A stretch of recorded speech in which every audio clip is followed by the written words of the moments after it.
मासे पूज्य गुरुजन आणि माझ्या बांधवीजन आज मी तुम्हाला शिवाजी महाराजांबद्दल काही 4 शब्द सांगत आहे.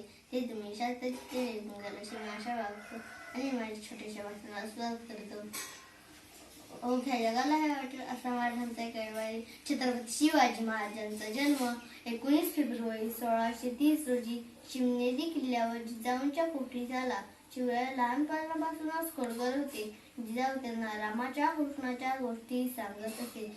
जिजाऊ म्हणत असे, शिवबा, आपला जन्म कोणाची चाकरी करण्यासाठी झालेला नसून रंजलेल्या रयतेला गुलामगिरीतून मुक्त करण्यासाठी झालेला आहे व त्यासाठी आपण स्वराज्य निर्माण करा, स्वराज्य निर्माण करा, स्वराज्य निर्माण करा. जिजाऊचे स्वप्न पूर्ण करण्यासाठी शिवरायांनी अवघ्या 15व्या वर्षी रायरेश्वराच्या मंदिरात स्वराज्य स्थापनेची प्रतिज्ञा केली. जाताना ऐकत सांगतो, शब्दही पठितले पुरेशी शिवरायांची कीर्ती, शब्दही पठितले पुरेशी शिवरायांची कीर्ती. राजा खेळून दिसे